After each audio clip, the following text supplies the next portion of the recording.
Des tablettes d'argile vieilles de plus de 2000 ans. 11 tablettes d'argile racontent l'histoire d'un roi légendaire.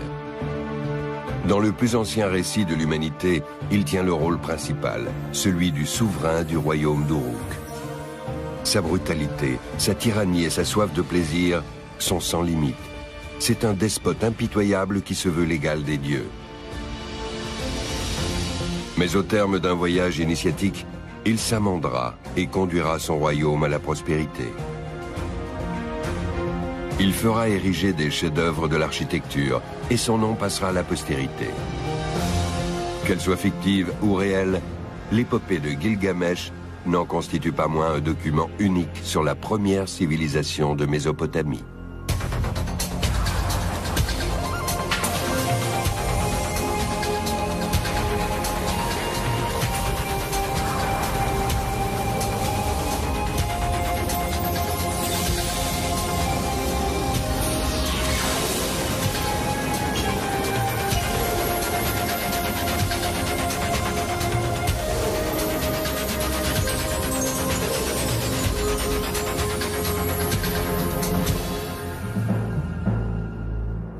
Nous sommes en 1872 à Ninive, dans l'actuel Irak.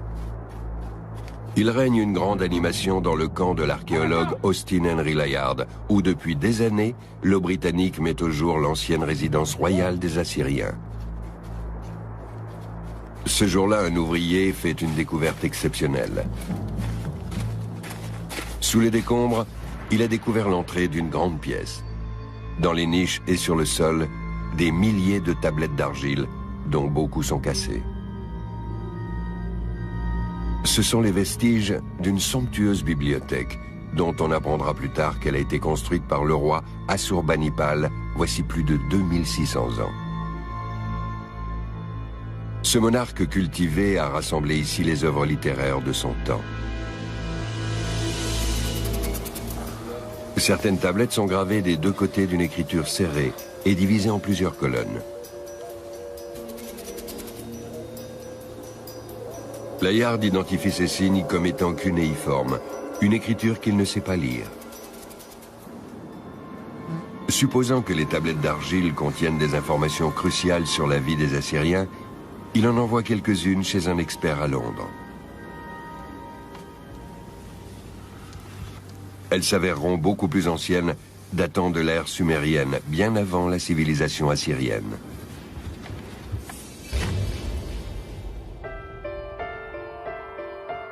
Le British Museum est le théâtre de cette découverte qui met en émoi la communauté scientifique internationale. L'expert mandaté pour déchiffrer les tablettes est l'autodidacte George Smith. Ancien graveur de billets de banque, il maîtrise comme personne l'écriture cunéiforme. La première chose qu'il découvre en automne 1872 est le nom d'un roi, Gilgamesh.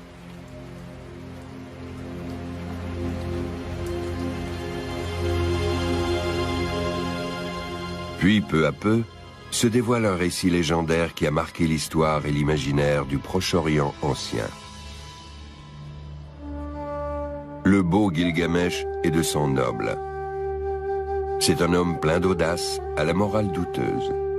Il attache plus d'importance à son bien-être, au luxe et aux orgies qu'à ses devoirs de roi.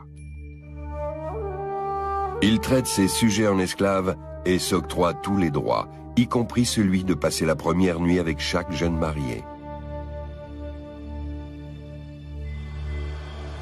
Le souverain décrit dans les tablettes a-t-il réellement existé? À Londres, Andrew George, spécialiste de l'Orient ancien, se penche sur cette question depuis 16 ans. Il y a un grand débat sur Gilgamesh.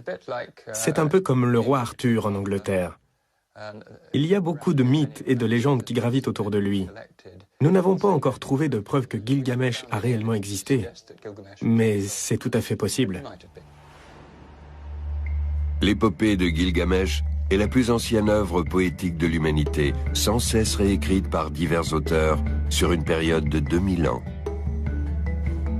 La reconstitution des quelques 3000 vers en écriture cunéiforme est un projet titanesque, un immense puzzle.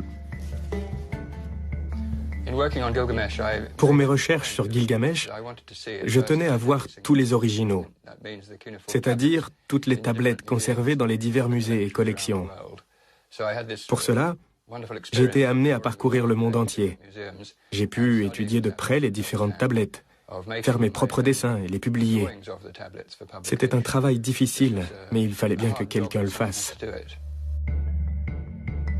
L'Anglais découvre de nombreux fragments de textes inconnus, ce qui lui permet de combler d'importantes lacunes et de jeter une lumière nouvelle sur l'épopée du roi Gilgamesh.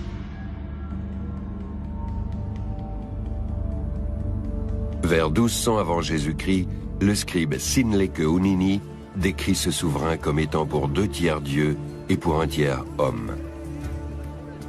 À l'époque déjà, la vie rocambolesque du monarque est entrée dans la légende, transmise de génération en génération, d'abord oralement, puis par écrit. Sinleke-Unini était, croyait-on, le biographe et le proche conseiller de Gilgamesh. Faux.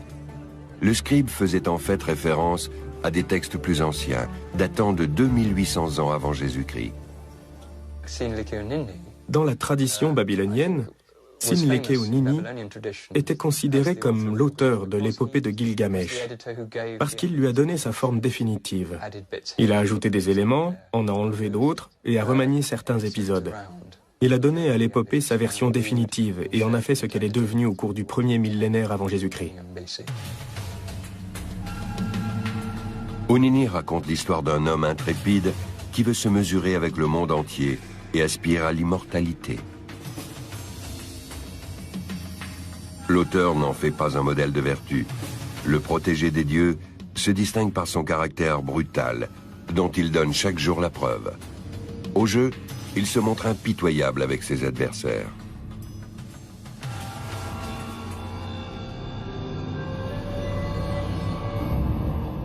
Le roi d'Uruk est un tyran sadique qui opprime son peuple. Désespérés, ses sujets s'en remettent aux forces célestes. L'aide d'en haut ne se fait pas attendre longtemps. C'est ici qu'entre en scène Enkidu, un être qui vit en harmonie avec la nature et les animaux. 7 jours durant, une prostituée le séduit et l'attire dans une contrée qui lui est étrangère. Puis, elle l'emmène en ville pour qu'il y affronte Gilgamesh. La résidence du roi se trouve en Mésopotamie, dans le sud de l'actuel Irak. C'est là que s'étend le royaume de Sumer, avec sa capitale, Uruk, une immense plaine entre l'Euphrate et le Tigre. En général, ces 2 fleuves assurent des récoltes abondantes à la population. Mais en cas de fortes précipitations, des trompes d'eau se déversent dans la plaine, provoquant des inondations qui ensevelissent tout sur leur passage.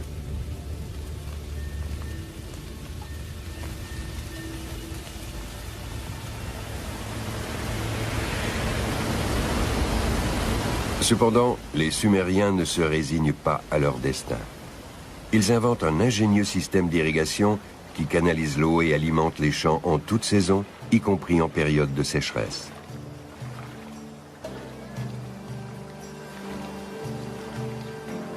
La construction de canaux si nombreux et si divers est une entreprise colossale que les habitants ne peuvent mener à bien qu'ensemble. Ils désignent des gardiens qui ont pour charge d'entretenir en permanence le fragile réseau et d'assurer la distribution de l'eau. C'est un nouveau métier qui occupe un rang élevé au sein de la communauté. Comme les experts en irrigation ne peuvent plus cultiver eux-mêmes leurs champs ni s'occuper du bétail, d'autres s'en chargent à leur place. C'est la division du travail, un nouveau système social qui offre à chacun suffisamment de nourriture et de vêtements.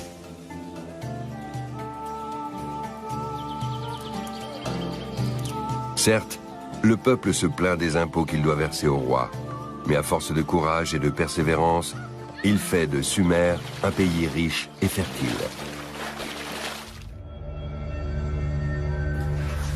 l'Institut archéologique allemand possède une antenne à Damas, en Syrie. Un second foyer pour Margaret Van Hess, qui dirige depuis près de 20 ans les fouilles à Uruk. Mais le site a dû être abandonné au début de la Seconde Guerre en Irak. L'archéologue espère pouvoir s'y rendre au plus tôt. Elle craint que les pillards n'aient détruit de précieux vestiges et réduit son travail à néant. En janvier 2007, elle rencontre un réalisateur irakien qui connaît parfaitement la région et compte tourner un reportage sur l'état actuel du site. Une mission à haut risque.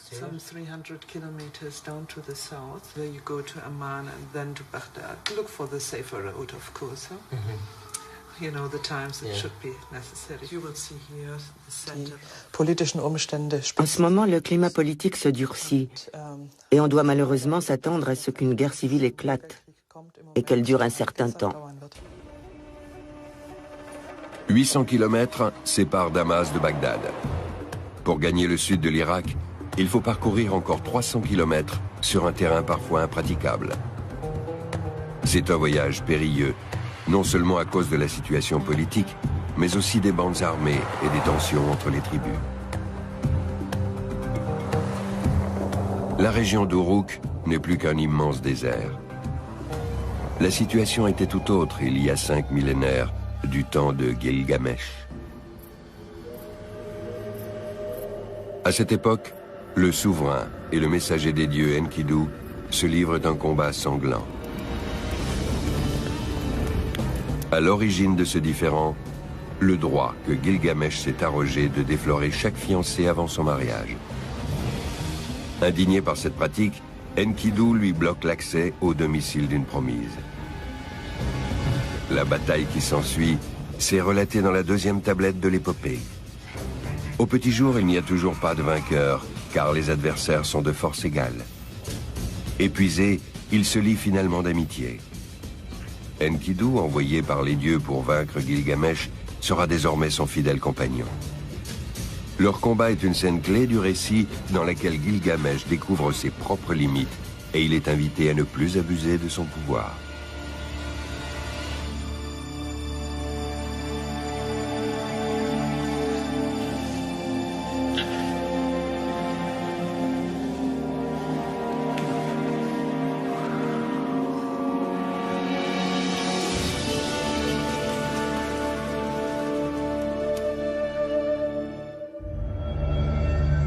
Institut d'études sur l'Orient ancien de l'Université de Heidelberg en Allemagne.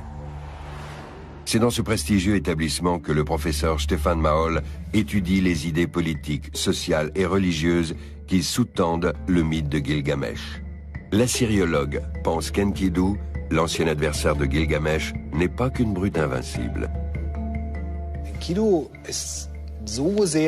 Enkidu est à la nature ce que Gilgamesh est à la culture. C'est un personnage qui esquisse, d'une certaine manière, la voie de l'humanité, le passage de la nature à la culture. À présent, Gilgamesh et Enkidu vivent en parfaite symbiose et leur relation comporte même une dimension charnelle. Ils règnent en tandem sur Uruk. C'est le début de l'apogée de la capitale sumérienne. L'invention du tour de potier compte parmi les avancées techniques de cette époque. Le tour permet aux artisans de fabriquer en grande quantité des céramiques pour l'usage quotidien. La production de masse est née, apportant avec elle de nouveaux métiers, manutentionnaires, gestionnaires ou commerçants. Cette prospérité grandissante attire de plus en plus de villageois dans la capitale. L'accroissement de sa population fait d'Uruk la plus importante de toutes les métropoles du monde connu. Au début du IIIe siècle avant Jésus-Christ, elle comptera entre 30 000 et 60 000 habitants. Pour sécuriser leur transport de marchandises, les commerçants élaborent un système toujours en vigueur aujourd'hui. Le principe en est simple. L'expéditeur place sa marchandise dans un pot et le ferme avec un couvercle en tissu. Puis, Il scelle le tout avec de l'argile pour protéger son bien de la saleté et du vol. Or, un jour, un marchand a eu l'idée d'imprimer des symboles simples sur l'argile encore humide afin d'indiquer la marchandise renfermée dans le pot et sa quantité. Cela évitait plus tard d'ouvrir le pot pour contrôler son contenu. Parallèlement, les Sumériens dressent des listes pour garder une trace des produits échangés. Cette forme primitive de comptabilité contribuera largement au développement de l'écriture.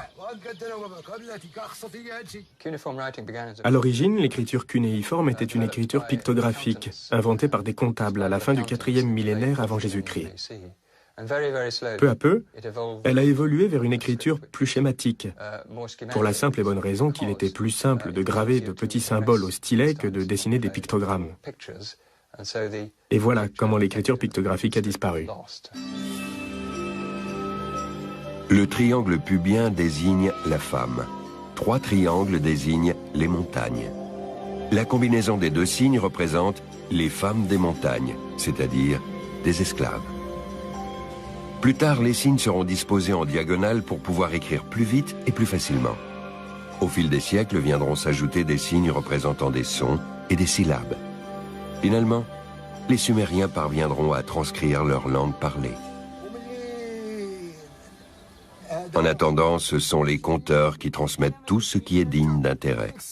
Ils captivent leur public en racontant faits, mythes et légendes. Ainsi, l'épopée de Gilgamesh a été conçue pour être exposée oralement. L'une des premières aventures de Gilgamesh et d'Enkidu les conduit jusqu'à la forêt de cèdres des dieux, dans les montagnes de l'actuel Liban. Depuis la Mésopotamie, c'est un long voyage qui d'ordinaire dure 3 mois. Au bout du chemin, une dure épreuve attend les 2 hommes qui devront vaincre le gardien des cèdres, un démon nommé Umbaba. Après seulement, ils pourront abattre les précieux arbres qu'on ne trouve pas à Sumer, mais qui sont indispensables à la construction de grands édifices. Chaque nuit, Enkidu veille sur Gilgamesh, qui est assailli de cauchemars oppressants, provoqués par sa crainte d'affronter le géant. Son fidèle ami n'arrive pas à le réconforter. Il se résout à interpréter les sombres images de la nuit et à implorer l'aide des dieux d'Uruk. C'est alors qu'intervient Shamash, le dieu du soleil, qui conseille aux 2 hommes d'attaquer au plus vite Umbaba le démon. Enkidu et Gilgamesh reprennent aussitôt la route et effectuent le trajet en quelques semaines seulement. La Mésopotamie est un pays où il n'y a pas vraiment de bois de construction. Un prince qui souhaite bâtir de grands édifices avec de vastes salles doit se procurer le bois et les poutres à l'extérieur de la Mésopotamie. La 5e tablette raconte en vers l'affrontement sanglant avec Umbaba. Les héros attirent le colosse hors de la forêt, où il est paralysé par des tempêtes provoquées par les dieux.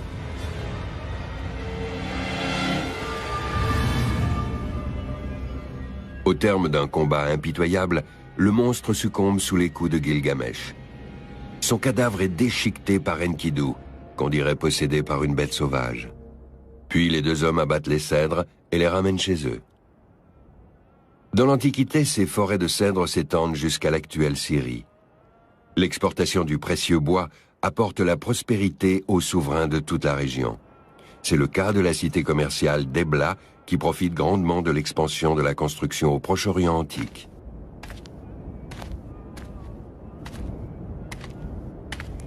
L'archéologue Margaret Van Hess voit dans ce pillage des cèdres une référence à des événements historiques réels. Ici, à Ebla, les archéologues ont constaté que vers 2600-2500 avant Jésus-Christ, la région s'est urbanisée.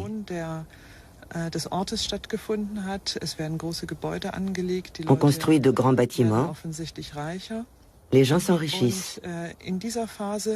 Et pendant cette phase, les contacts avec la Mésopotamie s'intensifient, comme le montrent les objets retrouvés ici, dans le palais royal. Pauvre en matière, le royaume de Sumer doit aussi faire venir des minerais de lointaines contrées. Argent, cuivre, lapis-lazuli et or. Ce sont ces nombreuses importations qui assureront la splendeur et le faste de sa capitale.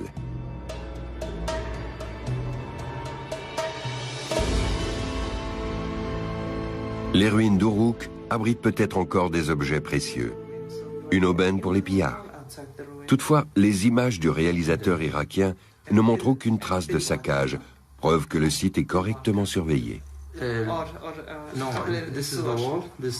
En revanche, l'archéologue découvre les signes d'une érosion croissante. Elle a d'ailleurs du mal à distinguer les différents complexes dans ce vaste ensemble. Avec une superficie de 5,5 km², soit près de 3 fois Monaco, le site d'Uruk est un immense défi pour les archéologues.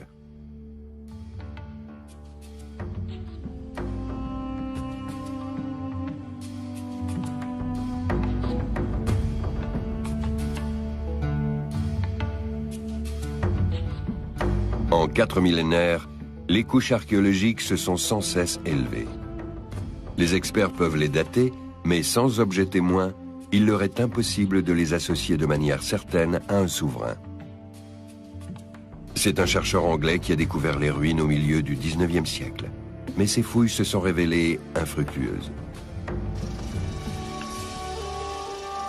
En 1912, l'empereur allemand Guillaume II autorise ses archéologues à explorer le site. Mais les guerres viennent sans cesse entraver les travaux et 1/100 du terrain seulement a pu être sondé. Ces images de la campagne archéologique de 1963 laissent entrevoir toute l'ingéniosité des architectes des palais et temples sumériens.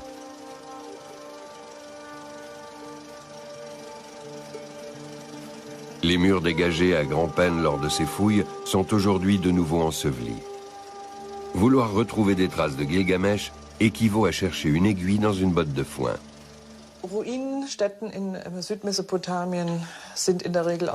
En général, les ruines du sud de la Mésopotamie sont composées d'un seul matériau, des briques empisées.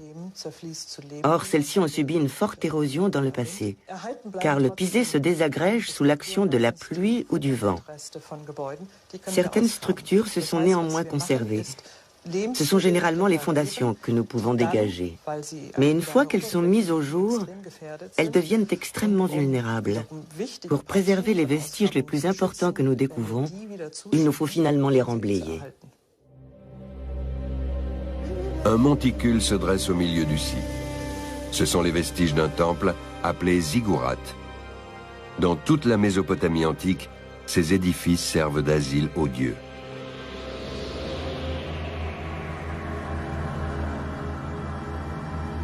Le panthéon des Sumériens est un ensemble de divinités masculines et féminines.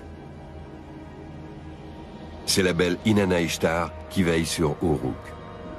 Déesse de l'amour, de la fécondité, de la guerre et de la mort, Gilgamesh lui dédia le temple le plus élevé de la ville, comme le relate l'épopée.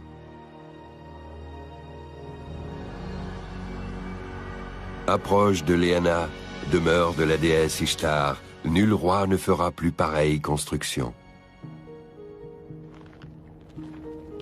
En l'honneur de la puissante divinité, les habitants célèbrent chaque année un rituel de fertilité, le mariage sacré.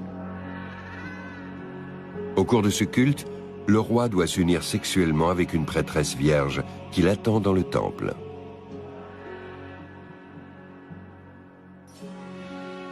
Lorsque Gilgamesh rentre victorieux de la forêt de cèdres, la grande cérémonie est imminente. Le monarque se purifie des souillures du voyage avant d'accomplir le devoir sacré.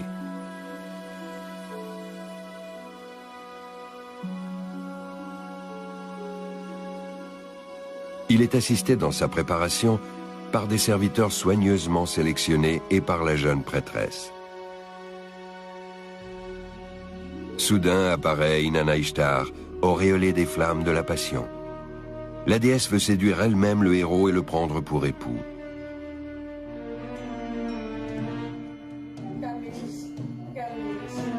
et Gilgamesh se refuse à la déesse. Lequel de tes amants as-tu aimé pour toujours? Tu les as séduits, puis battus et ensorcelés. Si je me donne à toi, je subirai le même sort qu'eux. Ishtar n'en revient pas. Elle est profondément blessée par les paroles de Gilgamesh.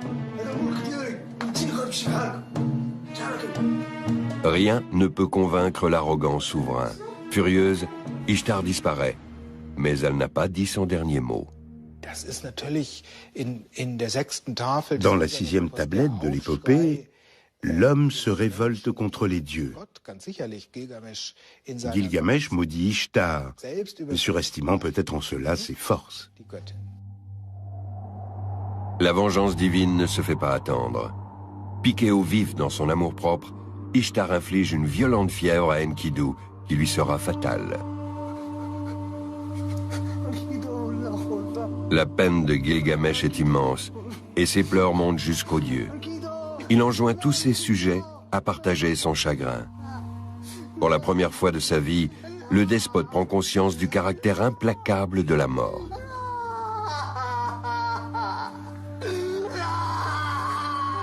Pendant plusieurs jours, le roi désespéré veille auprès du défunt. Lorsque des vers surgissent du cadavre, il se résout à organiser des funérailles dignes de son fidèle ami. Gilgamesh sait qu'une malédiction pèse sur lui. Une peur inconnue de lui jusque-là germe dans son cœur. Sa soif irrépressible de combat, de jeu et de plaisir s'est dissipée. Le roi en crise décide de devenir immortel. Il se débarrasse des insignes du pouvoir, abandonne tout et part à la recherche du seul homme qui peut l'aider dans sa quête. Il emprunte un chemin long et difficile. Selon la légende, l'aventurier aurait marché jusqu'au bout du monde. Il réussit avec brio la première épreuve, tuer des lions sauvages qui voulaient le dévorer. Il arrive enfin au mont Jumeau, à l'extrémité est de la Terre, là où le ciel repose. Au centre, il aperçoit un trou sombre, la porte de la voie solaire. Le héros s'approche de l'entrée, gardé par 2 terribles hommes scorpions. Aucun mortel n'a jamais emprunté la trajectoire de l'astre suprême.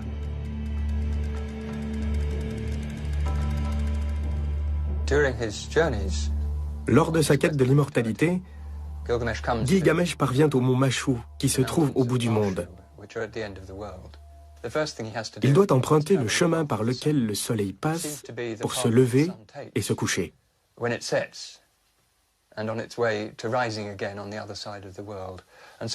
Gilgamesh engage une course contre le soleil. Il doit traverser le tunnel avant que l'astre ne le rattrape et ne le réduise en cendres. C'est la première étape de son voyage au-delà du monde habité par les hommes. C'est la découverte d'un autre monde. Le royaume de Sumer se trouvait entre l'Euphrate et le Tigre. Les montagnes de l'Iran et du Liban marquaient les confins du monde. Un tunnel passait à travers chacun des 2 plus hauts sommets. Le soleil se levait le matin à une extrémité et disparaissait le soir à l'autre. Au-dessus, les 7 cieux des dieux formaient une voûte. Sous terre, c'était le royaume des morts, un véritable monde parallèle. Plus profondément encore se trouvait l'océan d'eau douce qui alimentait les sources et les fleuves. Enfin, les eaux de la mort encerclaient tout l'univers connu. Pour l'époque, c'était une théorie visionnaire. 2000 ans plus tard, une tablette d'argile babylonienne traduit encore la même représentation du monde. Après avoir franchi les montagnes et vécu de nombreuses aventures, Gilgamesh atteint les rives des eaux de la mort. Le roi d'Uruk oblige le passeur à franchir les flots avec lui et à l'emmener sur une île. Un très vieux sage y habite, Utanapishtim, le seul humain qui soit devenu immortel.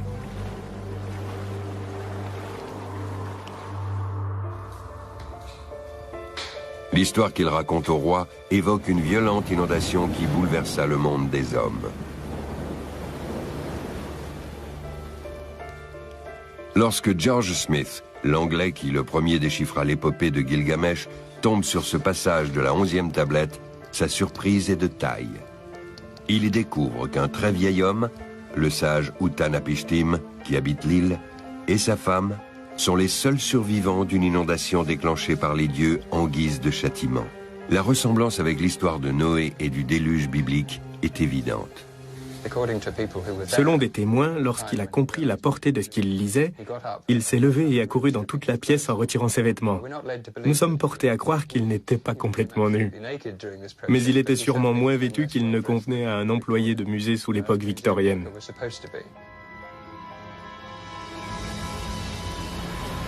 Certaines parties de l'épopée de Gilgamesh correspondent mot pour mot au déluge de l'Ancien Testament, dont on pensait qu'il avait été écrit bien plus tard. Ainsi le sage Utnapishtim dit à Gilgamesh: « Lorsque le 7e jour se leva, je pris une colombe et la lâchai. La colombe s'envola, mais elle revint. Puis je pris une hirondelle et la lâchai, mais elle revint. Je pris un corbeau, le corbeau s'envola et ne revint pas. » Utnapishtim et sa femme ont survécu au déluge parce qu'ils ont construit une arche sur ordre des dieux. Quand les eaux ont baissé, ils ont échoué sur une montagne. En 1872, la concordance des textes soulève une question dans l'opinion publique. L'Ancien Testament aurait-il été écrit à l'époque des Sumériens? Pour l'Église, ce serait insupportable. En 1927, l'archéologue britannique Leonard Woolley entreprend des fouilles dans la ville sumérienne d'Ur, à 80 km environ de l'ancienne capitale Uruk. Il découvre notamment un cimetière royal exceptionnel. Dans beaucoup de tombes, les souverains ont été enterrés avec leurs suites, qui devaient les accompagner dans l'autre monde, leur apporter à manger et les divertir en jouant de la musique. Mais surtout, l'Anglais met au jour une couche géologique homogène de plus de 3 mètres d'épaisseur, sans fossiles ni traces de peuplement. Cela semble confirmer la thèse d'une inondation prolongée. À l'Institut géologique de l'Université de Marburg, en Allemagne, des spécialistes étudient depuis longtemps cette découverte insolite. En 2002, l'Allemand Helmut Bruckner a entrepris des fouilles sur le site d'Uruk. Sur les photos des échantillons géologiques, il identifie clairement la couche que Woolley a découverte en 1927. Sous les dépôts éoliens se trouve la couche archéologique la plus récente, avec des traces de peuplement humain. En dessous s'étend une large bande de sédiments provenant d'une inondation. Enfin, 10 mètres plus bas, on distingue à nouveau une couche témoignant d'activité humaine.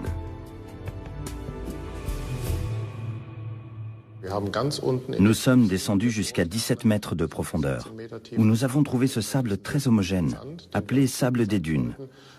Au-dessus, nous avons repéré des couches correspondant à une inondation. Autrement dit, nous savons que l'Euphrate et le Tigre sont probablement sortis de leur lit et que ces alluvions, ces sédiments fluviaux, se sont accumulés ici. Pour le géologue, c'est une preuve scientifique qu'au moins une grande inondation a eu lieu à Sumer. Cette grande inondation pourrait s'expliquer par le fait que le pays est très plat. Envisageons un scénario catastrophe. Les vents du sud s'abattent sur le golfe Persique, le niveau de l'eau monte et il y a de fortes précipitations dans les bassins de l'Euphrate, du Tigre et du Karun, le troisième fleuve qu'on oublie trop souvent. On peut tout à fait imaginer que la réunion de ces conditions ait provoqué d'énormes inondations, il y a 1000 ou 10 000 ans. Une catastrophe de cette ampleur est restée gravée dans la mémoire de l'homme, comme le montre l'épopée de Gilgamesh. Le roi d'Uruk veut tout savoir sur le déluge et le secret de la vie éternelle. Mais Utnapishtim le traite d'égoïste et d'incapable. Utnapishtim est un vieil homme sage qui sait donner des leçons. Et après avoir déçu Gilgamesh en lui disant qu'il ne trouverait pas le secret de l'immortalité, Il lui demande de ne pas dormir pendant 7 jours et 7 nuits. Gilgamesh échoue lamentablement. Trop fatigué par ses nombreuses épreuves, il ne tarde pas à dormir à point fermé. Tous les jours, la femme d'Utnapishtim dépose un pain frais près de son campement. Le héros ne le remarque même pas. Les restes de pain moisi sont la preuve de son inaptitude. S'il n'est même pas capable de vaincre le sommeil, le petit frère de la mort, comment peut-il prétendre à la vie éternelle? En guise de consolation, le sage lui indique où pousse une herbe qui rendra sa jeunesse au souverain. Après être allé chercher la précieuse herbe de jouvence dans l'océan d'eau douce, le roi s'est étendu pour se reposer. Profitant de son sommeil, un serpent s'approche de sa couche. Il a senti le parfum envoûtant de la plante. Le reptile dérobe l'herbe magique et dès qu'il l'avale, mue et rajeunit. Gilgamesh se retrouve bredouille.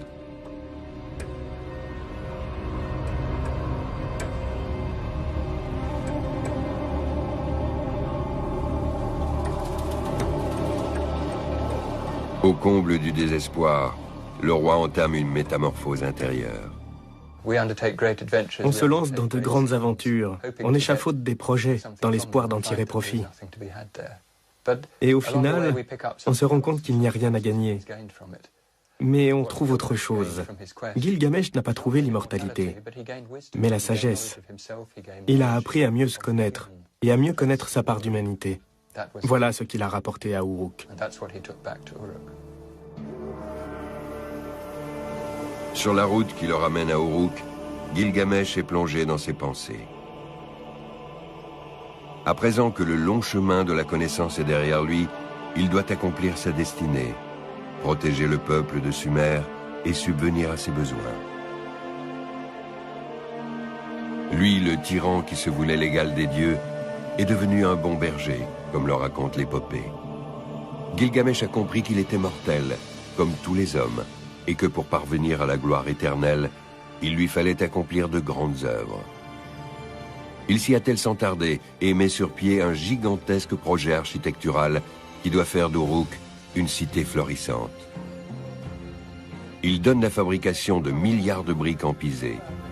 Tous les ouvriers du royaume sont mis à contribution. Les bâtiments sont construits avec ce matériau qui a fait la réputation de la Mésopotamie. L'œuvre phare du souverain est le mur de protection qui entoure Uruk. Avec ses 11 km de long pour 9 de haut, c'est le plus grand rempart de l'Antiquité.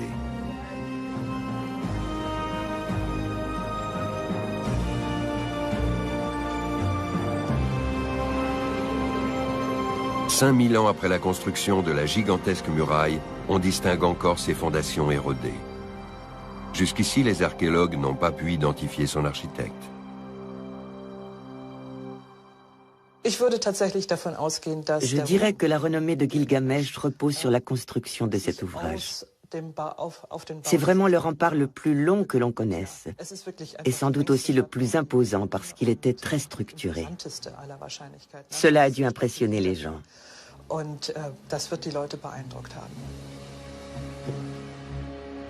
Uruk était une ville imposante et hors du commun. L'épopée vante sa démesure, chiffre à l'appui. 3600 arpents de cité, 3600 arpents de verger et 1800 arpents le temple d'Ishtar. En 1936, la Société orientale allemande engage des archéologues pour mettre au jour le bastion. Ce qui surgit du sable dépasse toutes les attentes. Une saillie se dresse tous les 9 mètres, une tour de guet tous les 100 mètres. Plusieurs pans du rempart ont été construits en briques cuites pour les protéger du vent et des intempéries. Les chercheurs parviennent à dater l'ouvrage entre 2900 et 2600 ans avant Jésus-Christ. Ils font par ailleurs une découverte sensationnelle. Le nom de Gilgamesh figure sur une stèle avec la liste des rois sumériens. D'après celle-ci, il aurait régné vers 2600 ans avant Jésus-Christ. Il n'est pas exclu que Gilgamesh, l'un des premiers rois d'Uruk, à l'origine de nombreuses légendes, ait bel et bien existé. nous pensons que c'est possible. Avant la construction du mur d'enceinte, Uruk avait unifié 2 villes distinctes. C'est aussi pendant le règne de Gilgamesh qu'eut lieu la restauration des temples détruits par le déluge. C'est du moins ce que dit l'épopée. Au début du 3e millénaire, Uruk devait compter entre 30 000 et 40 000 habitants. Cette estimation est obtenue à partir du nombre de champs entourant la ville, qui indique combien de personnes pouvaient en tirer leur subsistance. Uruk ne tarde pas à devenir une mégapole effervescente. Sa puissance économique lui permet d'étendre son influence bien au-delà des frontières et de jouir d'une renommée mondiale. Dans ce paysage, aujourd'hui dominé par un sol aride et des morceaux de débris, s'étendait autrefois un jardin luxuriant et fleuri, des champs et des palmeraies. Des documents anciens indiquent qu'un bras de l'Euphrate et de nombreux canaux traversaient Uruk, ce qui en faisait une véritable oasis. Le géophysicien allemand Jörg Fassbinder a réalisé un magnétogramme de l'ensemble du site pour obtenir une représentation de son sous-sol. À cette fin, il a délimité des carrés de 40 mètres sur 40 chacun.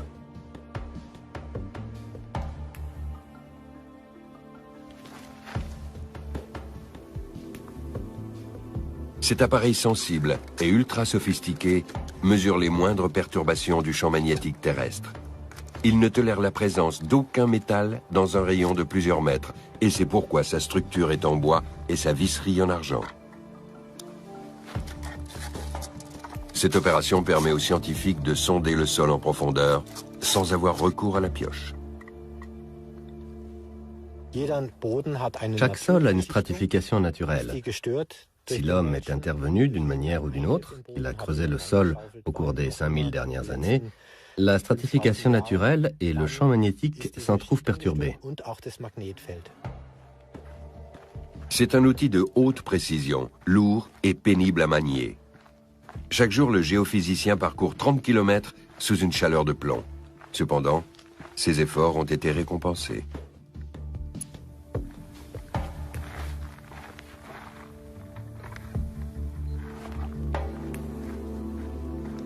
Les segments mesurés confirment les indications des documents anciens. Comme le montre le magnétogramme, un réseau de cours d'eau quadrillait effectivement Uruk. La métropole commerciale était parcourue de larges voies navigables et de petits canaux destinés à irriguer des jardins. Il y avait peut-être même un trafic fluvial à Uruk. Suite aux mesures magnétiques réalisées en 2001 et 2002, nous avons dû revoir complètement notre vision de la ville. Aujourd'hui, je pense qu'elle était bien plus verte et plus arrosée de cours d'eau qu'on ne le croyait. Nous savons aussi qu'un canal coulait tout autour de la ville et que de là, de nombreux petits canaux irriguaient les champs. Ce devait donc être une région très verte.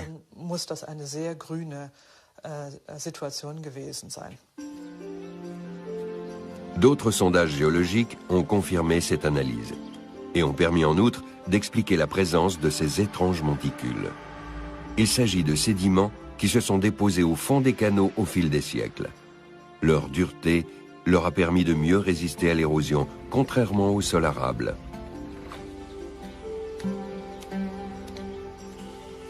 Avec ces découvertes, c'est la première fois que les chercheurs observent une concordance entre les données recueillies sur le terrain et les textes de l'épopée.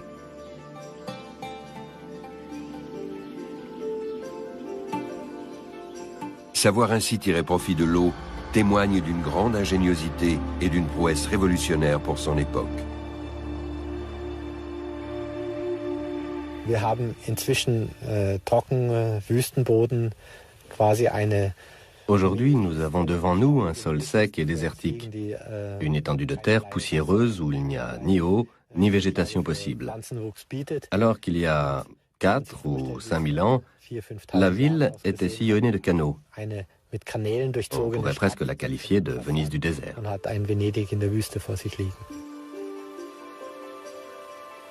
La cité possédait au moins une porte d'eau permettant d'accéder à ces trois ports.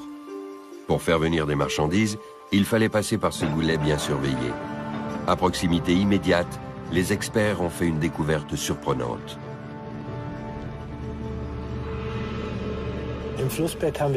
Dans le lit du fleuve, on a découvert une structure architecturale en forme de bloc qu'on ne s'attendait pas à trouver là. L'appareil de mesure a relevé cette structure à l'extérieur de la ville. Un rectangle noir au milieu du cours d'eau.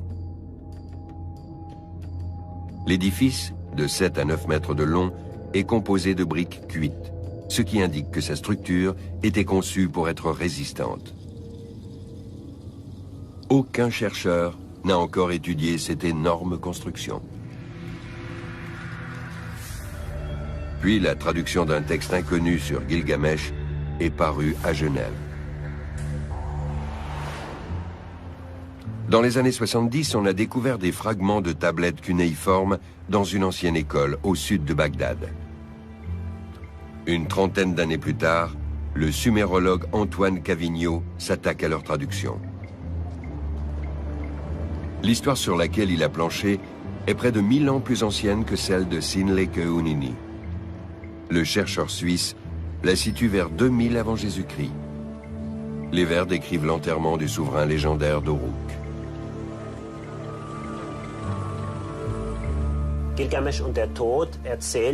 La tablette Gilgamesh et la mort raconte comment Gilgamesh meurt, comment on construit sa tombe au milieu de l'Euphrate et comment on l'enterre avec sa suite. Ils cernèrent l'Euphrate et en vidèrent l'eau. Les graviers se figèrent à la vue du dieu soleil. Dans le lit de l'Euphrate, la terre sèche se brisa. Il fit construire la tombe en pierre, les murs en pierre, les verrous et le seuil de la porte en diorite très dur, et fit recouvrir les poutres d'or pur. Les archéologues savent que, dans bien des civilisations et à différentes époques, les souverains étaient enterrés avec leur suite de serviteurs. Il en va peut-être de même pour le rite funéraire célébré à Uruk. On n'en a pas la preuve scientifique. Margaret Van Hess, pour sa part, ne voit pas de lien entre la description du tombeau et ce qu'on a découvert à Uruk. Ce qui est frappant, c'est qu'on a trouvé des tombes de serviteurs datant du début du 3e millénaire, ce qui correspond en gros à l'épopée de Gilgamesh. Et la tablette, Gilgamesh et la mort, décrit une situation analogue. Nous sommes donc bien à la même époque, ce qui est évidemment très intéressant. En 1927, l'archéologue britannique Leonard Woolley met au jour, à Our, au sud d'Uruk, une grande nécropole contenant plusieurs chambres funéraires. Il y trouve quantité d'offrandes en or destinées à accompagner le défunt dans l'au-delà, et des tombes de serviteurs.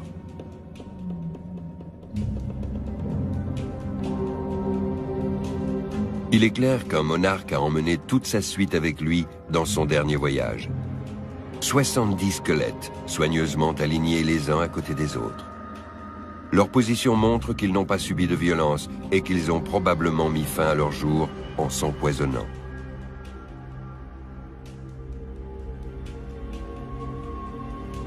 Les rois d'Ur connaissaient peut-être la légende de la mort de Gilgamesh et en ont repris le cérémonial.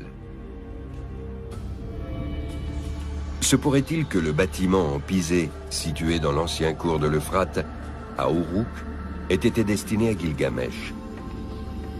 Il y a cependant un problème géologique. En effet, le cours du fleuve s'est rétréci après sa canalisation. Ainsi, à l'origine, l'édifice aurait pu très bien être bâti sur la rive du fleuve, et non pas en son milieu. En fait, on ignore depuis quand il reposait sous l'eau. Ce serait formidable de pouvoir certifier qu'il s'agit de la tombe de Gilgamesh. Pour cela, il faudrait d'abord prouver que ce sont vraiment des tombes. Puis on devra entreprendre des fouilles. Avec mes méthodes, je pourrais démontrer qu'on a affaire à une structure construite par l'homme. Il y a des gens qui pensent avoir trouvé la tombe de Gilgamesh. C'est une erreur. C'est un peu comme si on cherchait le roi Arthur ou l'arche de Noé sur le mont Ararat. C'est une fausse piste. Tout cela, c'est de la littérature. Il vaut mieux admirer la créativité et l'imagination des anciens plutôt que d'essayer de chercher des reliques. Il faudra entreprendre d'autres fouilles pour répondre aux questions restées en suspens, dont l'énigme du bâtiment en Pizé découvert récemment. Des Bédouins gardent la ruine tant que les troubles persistent en Irak. Pour les chercheurs, il ne reste plus qu'à attendre, même si l'issue demeure incertaine.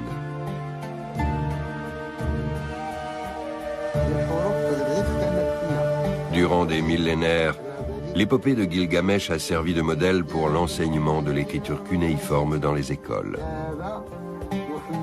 Des copies ont circulé en Syrie, en Palestine et dans l'actuelle Turquie. La légende du souverain repenti s'est transmise de génération en génération. Ce n'est qu'avec l'apparition d'alphabets plus simples que l'épopée de Gilgamesh tombera dans l'oubli. Mais les thèmes qui y sont abordés seront repris plus tard par d'autres œuvres fondatrices comme la Bible, l'Iliade d'Homère ou les contes des 1001 nuits. En tant que roi, Gilgamesh n'est toujours qu'un fantôme.